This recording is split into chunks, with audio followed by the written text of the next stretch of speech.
Eu fiz uma aplicação rápida no último culto, falando desse texto. E é muito importante nós vermos o que pode conduzir à desobediência às instruções de Deus. O texto diz: o meu povo é destruído.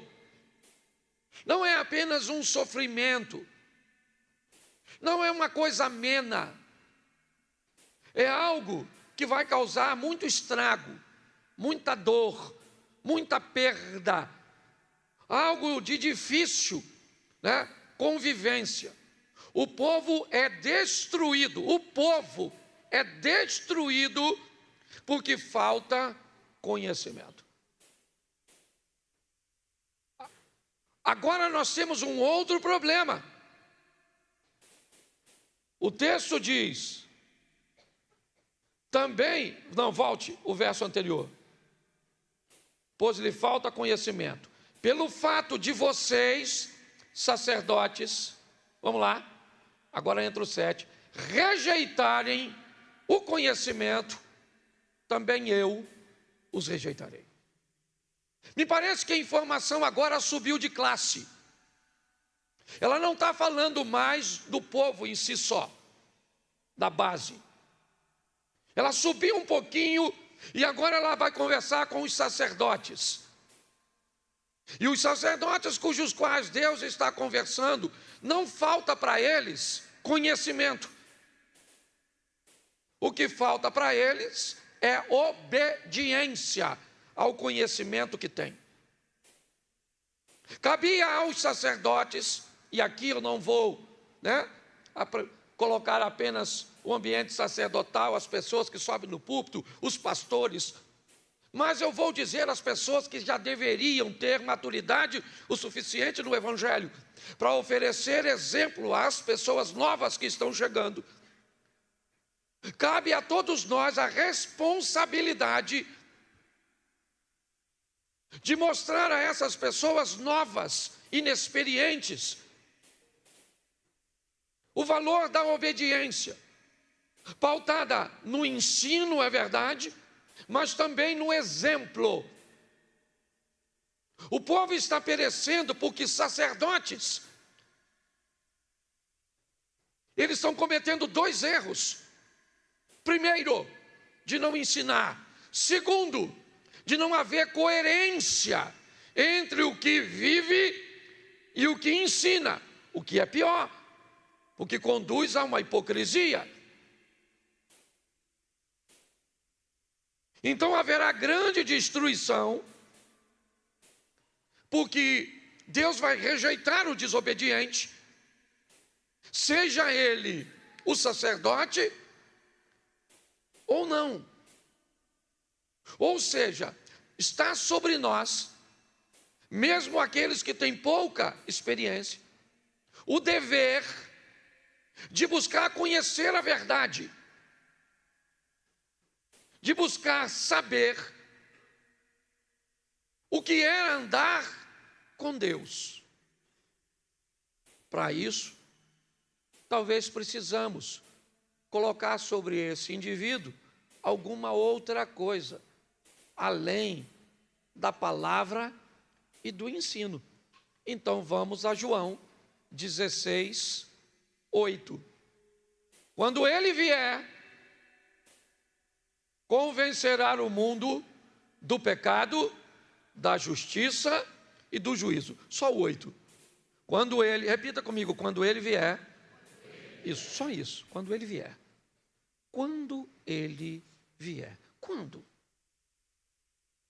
Jesus está dizendo aos seus discípulos que ele vai morrer, e é necessário que ele morra, porque com a morte dele, alguém virá. E aí ele diz isso, quando ele quem? O Espírito vier,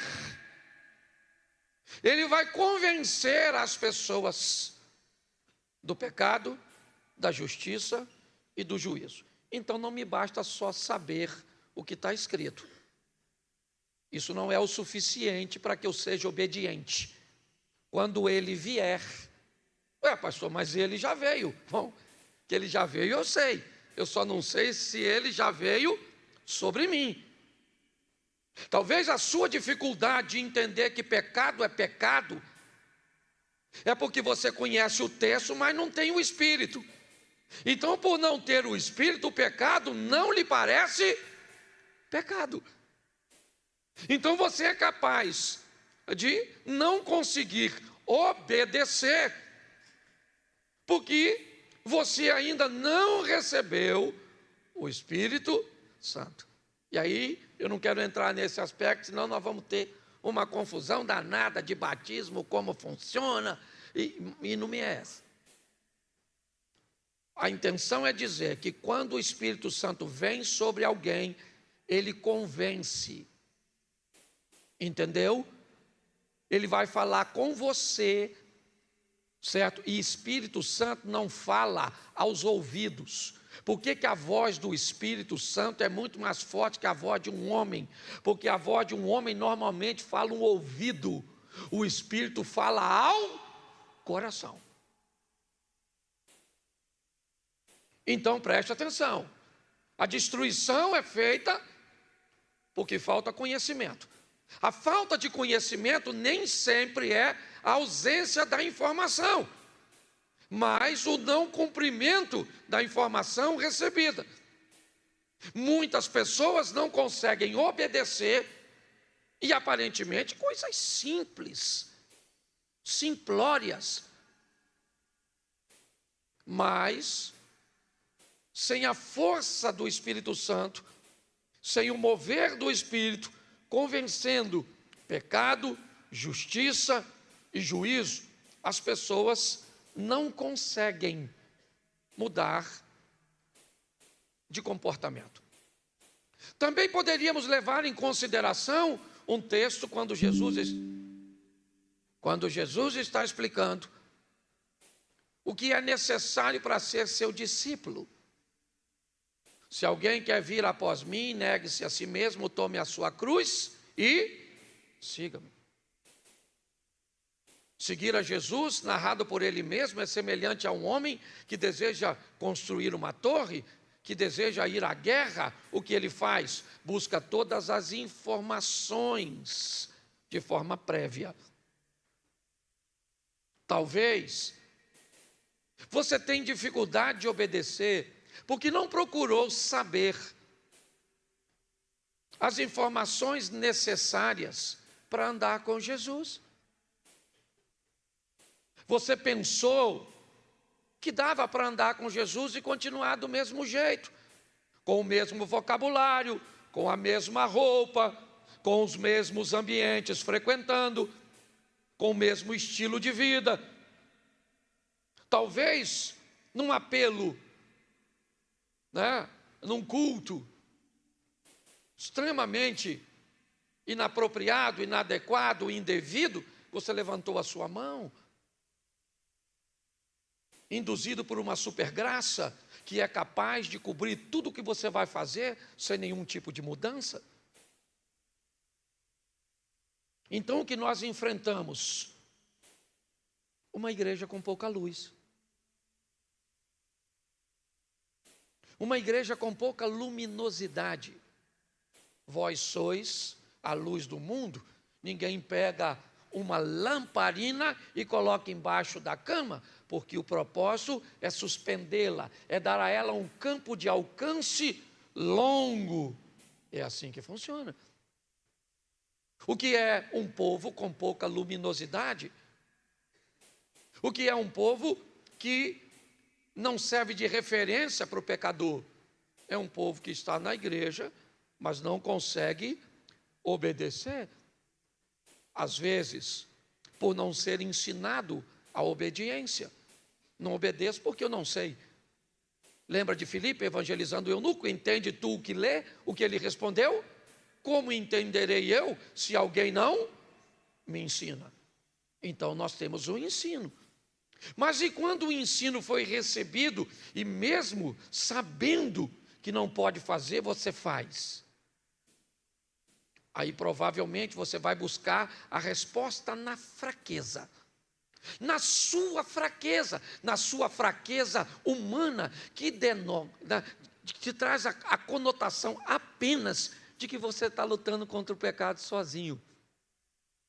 É só isso. Você vai caçar o Espírito Santo em você e ele não está em você. Pelo menos para fazer o que deveria. Porque você pode ter o Espírito para falar uma língua estranha. Mas nem sempre o Espírito que dá a você o dom de línguas recebeu de você a autorização para que você conseguisse. Porque ela é sua. O Espírito é sujeito o único Espírito que não é sujeito a profeta é Satanás. Essa é a verdade. Segundo a Bíblia, o Espírito é sujeito ao profeta. E o Espírito que é sujeito ao profeta, que recebe do profeta a liberdade, esse é o Espírito de Deus, que é educado. Satanás não. Se você já pertenceu, você sabe como é que as coisas funcionam. Se Deus aparece para você e te dá uma instrução, para lá na Pedra da Congonha, lá, o último, lá de cima, amanhã, meia-noite, para fazer uma oração, se você não faz, ele não vai te punir. Quem sabe o que significa o nome cavalo, sabe o que acontece se não for. Então é importante nós entendermos isso. Ver um povo que sofre, que está sendo destruído porque falta conhecimento. Ver uma classe sacerdotal, pessoas experientes, que deveriam dar o exemplo, mas por algum motivo não dá. Entendendo que para recebermos força para vencermos isso, vamos precisar do Espírito Santo. Mas eu preciso caminhar um pouquinho mais com vocês. Primeiro livro do profeta Samuel, capítulo 22. Deixa eu pegar aqui. 15, verso 22. Isso. Porém, Samuel disse: será que o Senhor tem mais prazer em holocaustos e sacrifícios do que em obedecer a sua palavra? Eis que o obedecer é melhor do que o sacrifício, e o ouvir é melhor do que a gordura de carne. Preste atenção nesse texto. Eu não quero saber valor de dízimo e de oferta.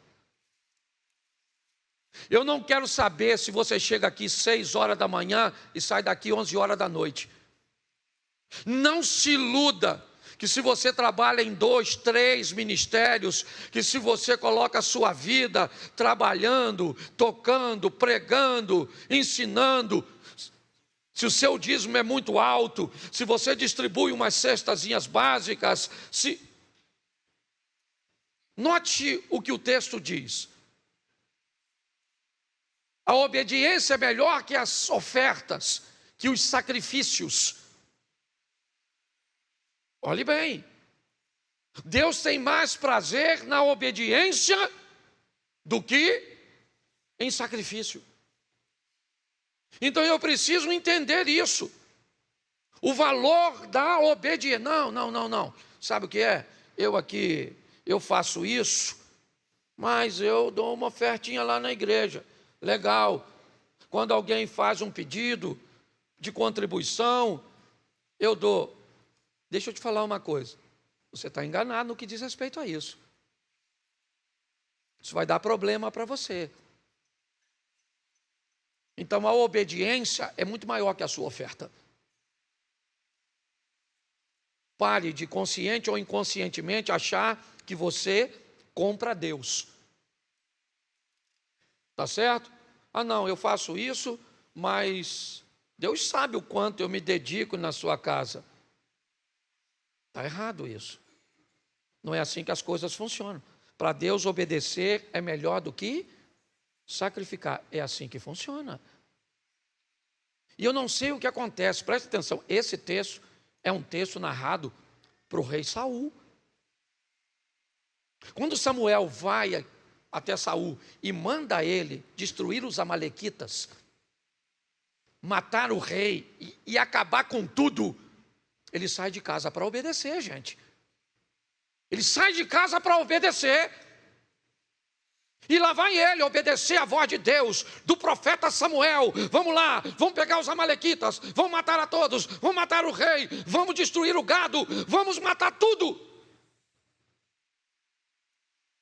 Destruir tudo, por quê? Porque eram inimigos. É isso, eram inimigos. Queriam ameaçar o povo de Deus. Agora, eu não sei onde. No caminho entre a casa de Saul e o campo de batalha, ele teve uma ideia melhor. Ele olhou para o gado. Havia algumas questões militares, né? Algumas questões de guerra, e uma delas era: se deseja ficar com os despojos, não mate o rei. Então ele não mata o rei para ficar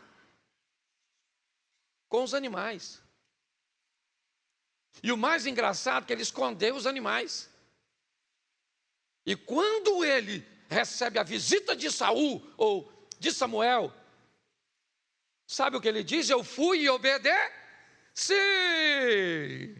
E Samuel falou: ô Saul, eu estou escutando um barulhinho, um mugido, um balido. Presta atenção, é a desobediência fazendo barulho. Ele falou: não, sabe o que é? Deixa eu explicar, Samuel. Quando eu vi uns gadinhos gordinhos, eu falei: Deus merece isso. É esse o contexto. O cara está desobedecendo e dizendo que a sua desobediência é para agradar a Deus. Então, deixa eu falar uma coisa para você. O que vai de desobediente, sem noção, por o inferno, não, um lugar quente, vai ser muito.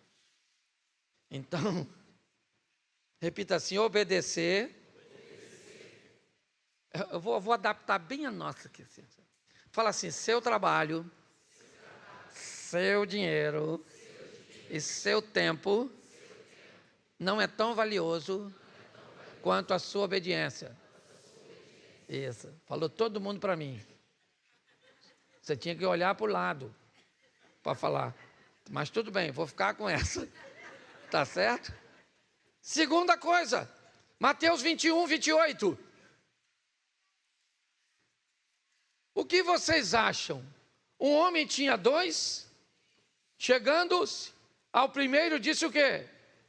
Filho, vá hoje trabalhar na vinha. Vamos lá? Não, bota o 29. Isso. Ele respondeu o quê? Não quero ir. Mas depois, arrependido, vamos ver o outro filho, tinha dois. Dirigindo-se ao outro filho, o pai disse a mesma coisa. E o que o filho respondeu? Mas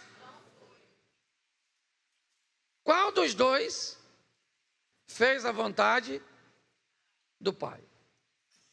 Presta atenção, porque essa é uma história bem legal.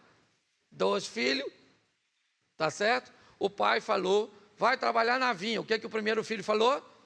Não vou. Não vou.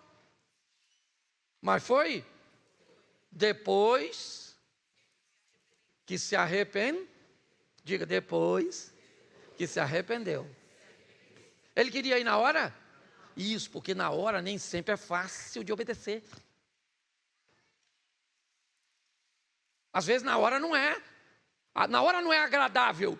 O pai está mandando ele fazer algo que ele não. Então ele falou: não vou. Não estou afim de trabalhar. Mas aí o pai brigou com ele. O pai só mandou. E ele ficou pensando. Se arrependeu do que tinha dito. filho: filho, vai trabalhar na vinha. O que é que o filho falou? Agora. Foi? Mas falou que ia.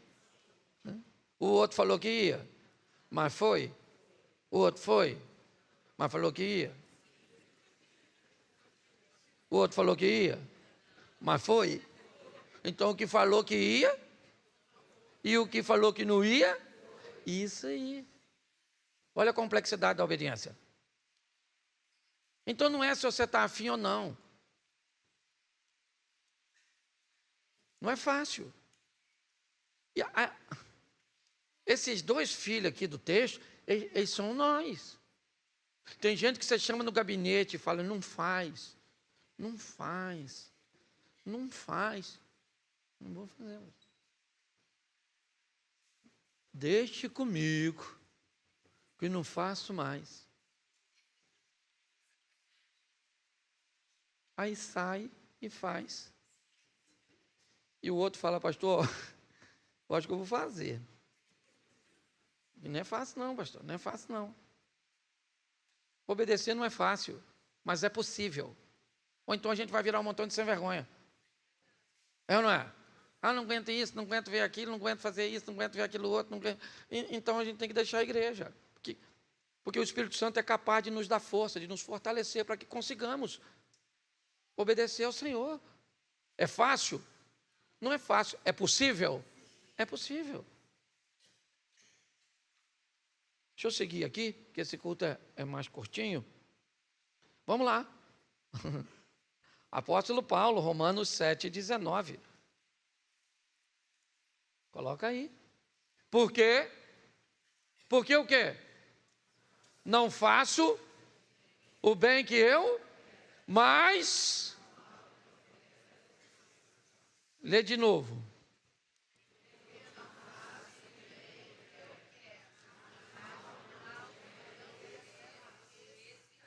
E de novo.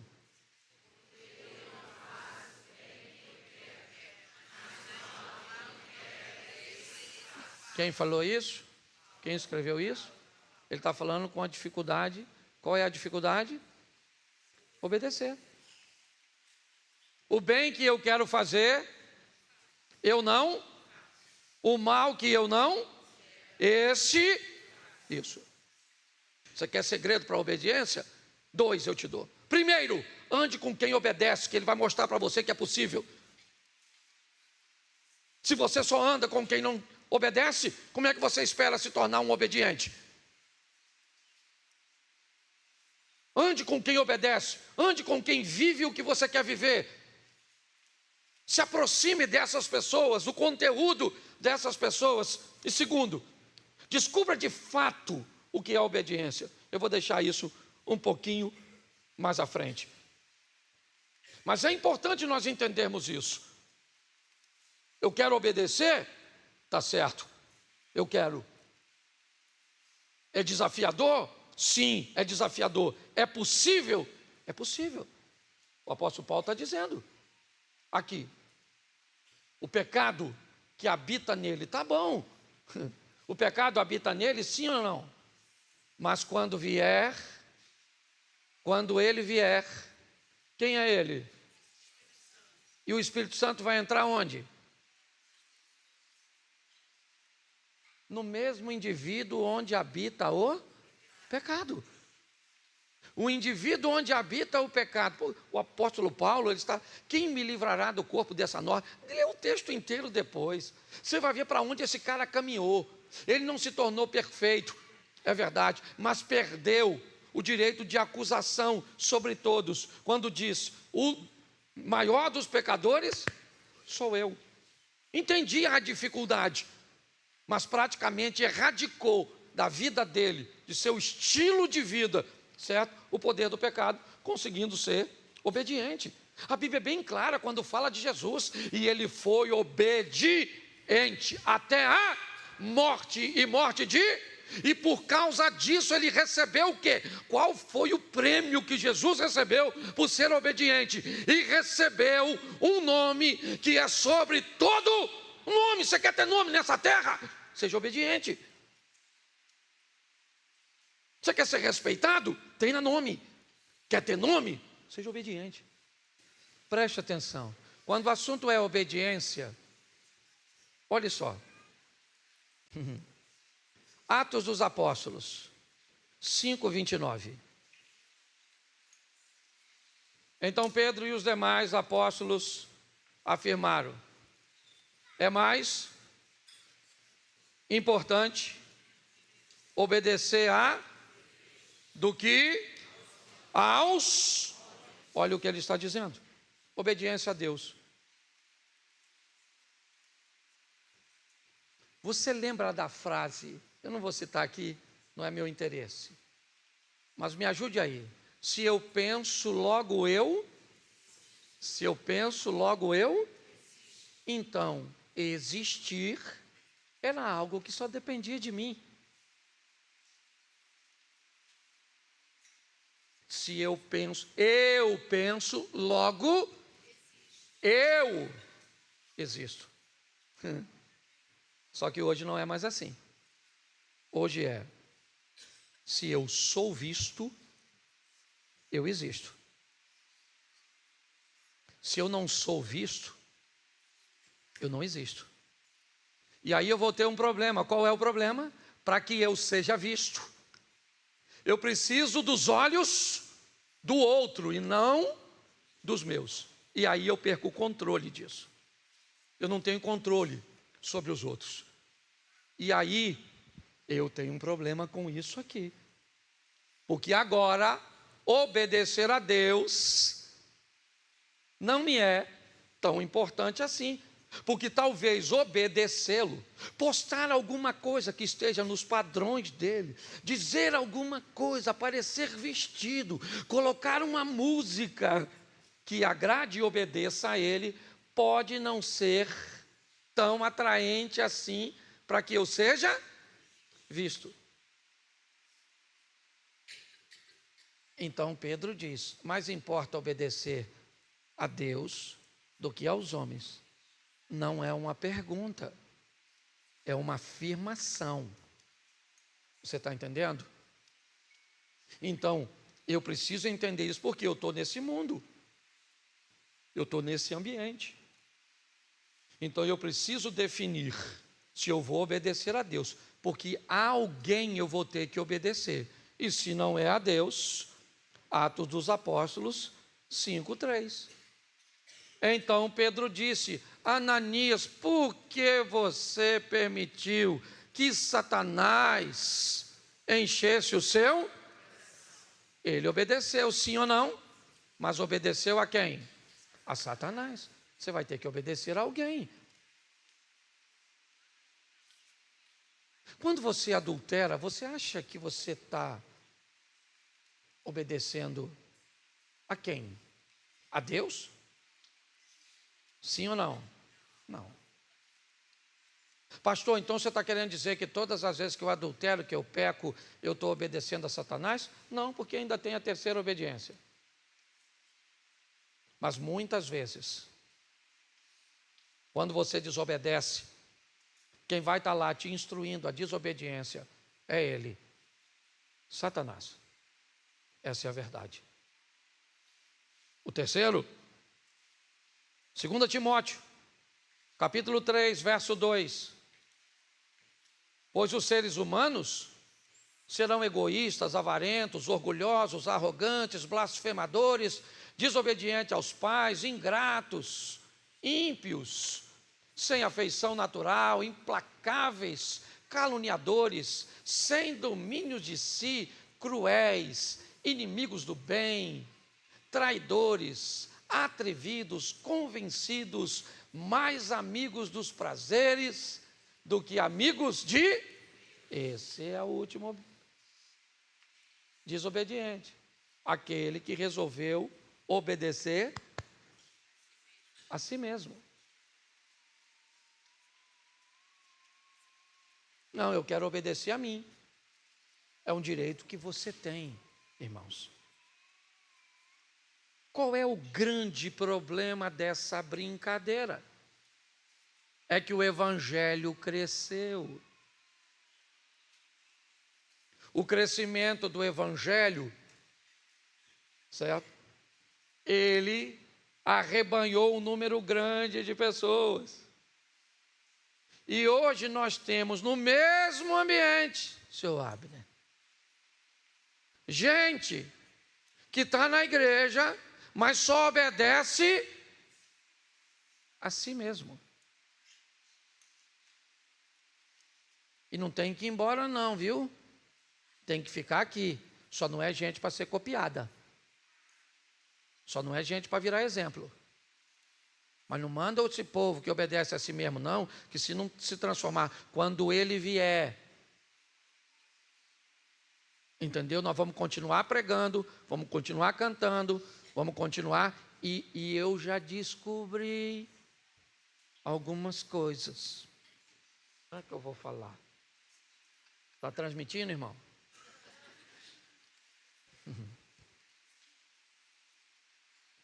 É que dependendo do período, o indivíduo que está aqui em cima pode ser o cara que está obedecendo a Deus.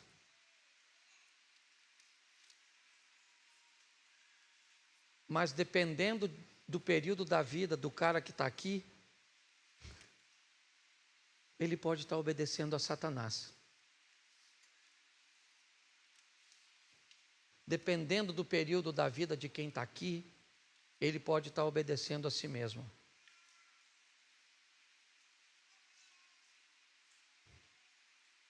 Porque eu sei que muitas vezes você já viu gente aqui em cima que provavelmente você sabia que ele não teria, ou pelo menos não deveria ter, coragem de estar aqui, pelo tipo de vida que levava. Estivesse ele cantando, pregando, ensinando, vestindo uma camisa da igreja. Pastor, como é que um pastor e um líder se comporta dessa forma? Eu tenho perguntado muito a Deus. Quem está aqui desde quando a igreja estava do lado de lá? Levanta a mão. Você lembra da frase que estava escrita na frente da nossa igreja? Qual era? Aqui não toleramos o nosso, porque toleraríamos os seus. Eu tirei. E eu tirei não só da frente da igreja. Parece que eu tirei do meu coração. E o desobediente hoje aqui não é nenhum de vocês. O maior pecador aqui sou eu. Essa é a grande verdade.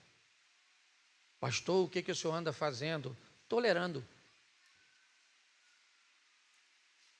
Me tornei amoroso, cuidadoso, compassivo, fraco, conivente. Eu não sei qual o adjetivo que você vai querer colocar sobre mim. Mas a verdade é que todos nós precisamos de mudanças. É fácil? Não.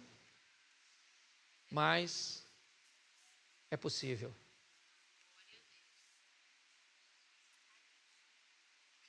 É desafiador? É desafiador. Porque eu tenho perguntado, e eu já citei isso aqui, vou citar novamente. Quando João acusa Judas de ser ladrão e pertencia ao ministério de Jesus, eu me perguntei, se João sabia que Judas era ladrão, será que Jesus não sabia? Por que o tolerou tanto tempo no seu ministério? Pare para pensar. Talvez dando tempo para que ele pudesse Pastor, mas ele tinha que morrer daquele jeito. Meu irmão, se você acha que Judas tinha que morrer daquele jeito, me perdoa. O que você acha que deveria acontecer com Raabe, a meretriz? Com a moabita Ruth, certo? E com tantos outros. Todos sempre merecem e recebem de Deus uma oportunidade de mudança. Essa é a grande verdade. Nós precisamos de uma igreja séria, firme, santa. Essa é a verdade. Não cabe ao pastor remover ou separar joio de trigo. Deus vai fazer isso. Mas às vezes nós precisamos de determinadas decisões, que às vezes ferem mais. Você já bateu no seu filho e depois foi chorar? Quem aqui já fez isso, por gentileza? Isso. Certo? Se coloque de pé. Feche seus olhos. Senhor nosso Deus e Pai soberano, a redenção, ela foi elaborada pelo Senhor, porque há no Senhor o desejo de que todos se salvem e nenhum se perca. Às vezes nos deparamos com algumas pessoas em fases de sua vida que não são das melhores, que envolve tantas coisas erradas, ó Deus. Mas a Tua palavra também nos ensina que onde abundou o pecado, superabundou a graça.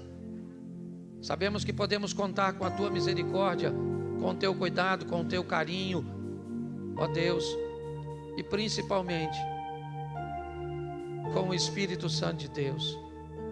Toma cada um de nós em Tuas mãos. Não somos super-homens, mulheres maravilhas, mas estamos todos lutando, ó Deus. E que possamos, ao olhar alguém que não tem forças para lutar, para olharmos muitas vezes para um dissimulado. Às vezes, ó Deus, um hipócrita está em nosso meio. Alguém que fala o que não vive. Alguém que pode estar tentando enganar a Tua igreja. Mas quando alguém olha para essa pessoa e sabe o que ela faz, a Tua própria palavra diz: vá até ela e diga: eu sei o que você está fazendo, pare de fazer. Mas às vezes não é isso que fazemos, Senhor. Nós falamos para todo mundo o que a pessoa faz de errado, menos para ela mesma. Porque na verdade, Senhor, às vezes não queremos que elas mudem, porque quando descobrimos que alguém tem defeitos, parece que isso torna muito mais fácil que venhamos conviver com os nossos, ao invés de removê-los. Por isso, em nome de Jesus, toma o projeto Recomeçar em Tuas mãos. Toma cada um de nós, pastores, líderes, sobreiros. Toma cada um de nós, músicos. Em nome de Jesus, Senhor, dá coragem às pessoas, de nossos irmãos chegarem até nós, às vezes com outra pessoa, como a Tua palavra ensina, e dizer: pastor, pare de fazer isso. Pastor, não faça, não viva desse jeito. Ministro, não é assim que se vive o Evangelho. Seu comportamento está prejudicando mais a igreja do que ajudando. Nós estamos no ano da unidade, então nos dê, Senhor, o entendimento de fazermos isso com carinho, ó Deus. Mas para Te obedecermos e assim vivermos, talvez não tenhamos tantos admiradores como gostaríamos de ter, tantos seguidores, tantos likes, mas mais importa obedecer ao Senhor. Por isso, toma a Tua igreja em Tuas mãos e age sobre nós. Leva-nos aos nossos lares, guardado por Tuas mãos, poderosas. Que tenhamos uma semana de boas notícias, uma semana de bons negócios. Que o grande amor de Deus, o nosso Pai, a graça de nosso Senhor e Salvador Jesus Cristo e as doces consolações do Santo Espírito de Deus seja para com todo o povo do Senhor, e todos digam: